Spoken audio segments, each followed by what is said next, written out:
Claudia Villegas, periodista, directora de la revista Fortuna y para nuestra fortuna también con su sección de los lunes y los jueves a las 8 de la noche. Hoy tiene programa Economía Social. Claudia Villegas, buenas tardes. Buenas tardes, Julio. La fortuna es mía y me da mucho gusto saludarlos y saludarlas el lunes en el que regresan los chicos a la universidad o ingresan aquellos afortunados que entraron a las universidades públicas, a los que pues están sus padres pagando colegiatura. Todo mi reconocimiento y mi abrazo, porque es algo muy importante en este momento de la economía. Querido Julio, también deseo que estés muy bien, que te mejores pronto, y les quiero proponer 3 temas. Mira, sí. Quiero que recuperemos un poco lo que dijo el subsecretario de Hacienda, Gabriel Llorio, en el programa precisamente de Economía Social, un dato que no debemos olvidar, Julio, y que es muy importante. 600,000 millones de pesos se otorgan en apoyos sociales a la economía. Con esos 600,000 millones de pesos se logró algo impensable, que era que la economía estuviera creciendo en niveles de 3.6%, y ya sé que me van a decir que porque es inversión extranjera, que es el momento coyuntural por la relocalización de cadenas productivas, pero no. De acuerdo con la Organización para la Cooperación y el Desarrollo Económico, también la CEPAL y varias casas de análisis y bancos, es el consumo interno, Julio, esos 600,000 millones de pesos, que no se nos olvide esta cifra, han sido clave para que la economía crezca. ¿Qué significa esto? Y me gusta recuperar lo que dijo Gabriel Llorio. Es un cambio de modelo, Julio, porque siempre nos decían, hay que echar a andar el consumo interno, no debemos depender del petróleo, del TEMEC. Pues ya pasó. Ahora, ¿qué falta para que continúe? Y esos, Julio, esos 600,000 millones de pesos es el mismo monto, muy parecido, miles de millones de pesos más menos, que lo que se paga, Julio, anualmente por la deuda del FOBAPROA, por la deuda que hemos acumulado durante los últimos 3, 4 gobiernos. La primera es una transferencia de valor a la economía, es un impulso clave para que la economía siga adelante. Y la segunda, el pago de impuestos, pues es una pérdida de valor derivado de malas decisiones y de temas de corrupción. Me tocó cubrir el FOBAPROA en el periódico El Financiero, Julio, y de verdad era súper triste cuando veíamos caer un banco y otro banco y otro banco, y rescatar a las empresas y rescatar a los banqueros, y la Unidad para el Acuerdo Bancario Empresarial, el famoso UCABE, llegando a acuerdos porque había créditos cruzados, créditos involucrados. Creo que tenemos una gran lección, y que para aquellos críticos que dicen esto no es sostenible, debería de ser sostenible.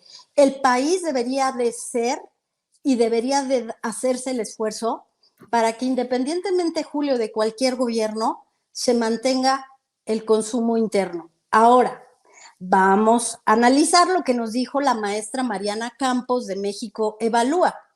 ¿Esto es sostenible? ¿Podemos hacerlo con el esquema fiscal tributario que tenemos, teniendo una tributación dirigida, Julio, teniendo un grupo de empresas en esta regla de Pareto, de que son las que más contribuyen y nos vamos por ahí? Esa es la gran discusión que se debe tener, de si una reforma fiscal tributaria se tiene que plantear así.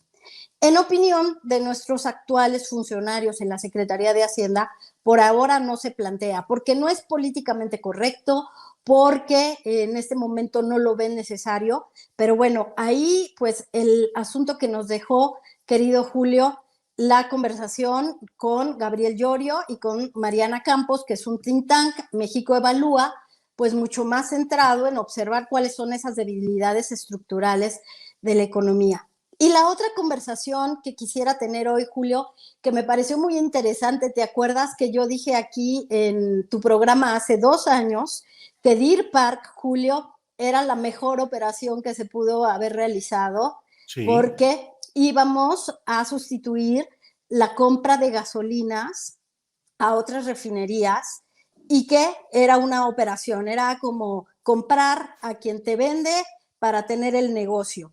Fueron más de 650 millones de dólares, Julio. Y después estamos teniendo un trimestre en donde Deer Park tiene un retroceso en sus utilidades después de que precisamente hace un año tuvo el mejor trimestre en su historia. ¿Qué está pasando con Deer Park? Lo que está pasando con muchas refinerías, que hay que invertirle, que hay que bajar producción para cumplir los criterios de ESG. Deer Park está en Estados Unidos. Deer Park no se puede dar el lujo de incumplir absolutamente nada, Julio, pero aquí lo interesante me parece es que nos ocupamos de ver cuánto dejó de ganar o perder Deer Park cuando prácticamente se va pagando sola. Ha sido un mal trimestre, pero tenemos que estar pendientes de qué se va a hacer para reconfigurar esta refinería con los criterios ESG. No queremos que le pase algo como a Pemex, de que ya hay observaciones claras de que no estén cumpliendo los temas ambientales. Y encontré un reporte muy interesante de una casa de inversión, después se los comparto, en donde dice que Pemex se ha estado esforzando por cumplir con los criterios ESG, pero es una petrolera que enfrenta muchos desafíos. Bueno, cerraría el comentario, Julio, diciendo que la verdadera competencia es entre Deer Park y Dos Bocas, porque Deer Park, de acuerdo con lo que se informó, en el Tren Maya va a comenzar a vender el diésel que consuma el Tren Maya. Entonces vamos a ver un interesante cambio ahí en donde Deer Park va a tener los ingresos por el pago del diésel ecológico, que es el único que se puede vender en Europa y en Estados Unidos, y que fue incluso materia de una de las controversias del TEMEC. Julio, ¿por qué los productores de diésel ambiental en Estados Unidos decían, oye, ¿por qué México está consumiendo diésel sucio? Bueno, la noticia es que ahí va a tener un gran cliente, veremos cómo se desarrollan las cosas, pero también la intención, Julio, es que el primer trimestre de 2024, Deer Park ya le esté vendiendo mucho más petróleo a el gobierno de México. ¿Qué va a pasar en ese momento con Dos Bocas, Julio? La competencia va a estar muy interesante porque incluso son dos equipos en la administración pública, el de Pemex y el de Rocío Nale. Entonces creo que es muy interesante cómo se va a dar la competencia entre Deer Park y entre Dos Bocas y la rentabilidad que tendrán estas dos refinerías de las 6 que tiene nuestro país, Julio. Claudia, pues qué interesante esto de que la competencia se vaya a dar entre estas dos entidades y además reivindicar lo que justamente dijiste hace 2 años con toda claridad, en este ambiente en el cual, bueno, las críticas se dan en un sentido y en otro, y a veces decir o adelantar algo fundadamente se convierte en motivo de críticas en las redes que a veces están en lo intempestivo, en lo inmediato. Pero qué bueno que lo reivindicas y que lo planteas así. Claudia, pues, ¿alguna otra cosa, Claudia, que tengas pendiente o hasta en la nochecita hoy en el programa de Economía Social? Muchas gracias, Julio. Pues no, solo decirles que esta semana tenemos decisión de la Junta de Política Monetaria, indicadores importantes de la economía que nos van a estar pues refrendando si la recesión en Estados Unidos va a ser tan fuerte o tan débil como se estaba esperando. Cuando en Estados Unidos hay una destrucción de valor, también hay una buena noticia de que la inflación puede comenzar a ceder, Julio.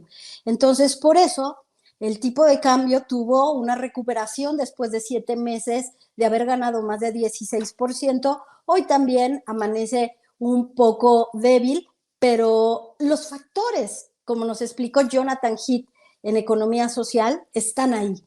La divisa mexicana ya es una divisa muy líquida por la seguridad que tiene, por remesas y por la inversión extranjera directa, Julio. Invitarlos y por favor te pido, Julio, que nos ayudes mucho a que la gente vaya.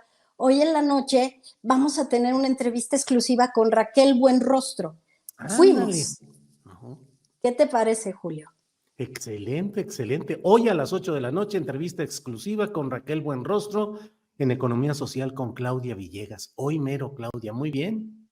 pues la secretaria de Economía, Julio, nos va a platicar precisamente si el nearshoring sí existe, la relocalización de cadenas productivas, cómo va su proyecto de llevar la inversión a Oaxaca y a Veracruz. Y bueno, pues con mucha información, Julio, y un mensaje que les va a dar por ahí a los chicos que están pensando qué voy a estudiar en este país, qué voy a hacer para poder ser exitoso. Pues ahí la entrevista que vamos a tener con Raquel Buenrostro, Julio. Claudia, muchas gracias. Estamos atentos a las 8 de la noche, hoy, aquí mismo en este canal astillero, la sección, el programa de Economía Social con Claudia Villegas y todo el excelente equipo de trabajo de la revista Fortuna. Claudia, pues estamos atentos y nos vemos en un ratito más. Nos vemos a las 8 p.m. en punto, Julio, y tómate un tecito de jengibre que son buenísimos. Sí, en eso estoy, Claudia. Muchas gracias. Que estés Abrazo, bien y Julio. nos vemos pronto. Gracias, Adiós Claudia. a todos. Hasta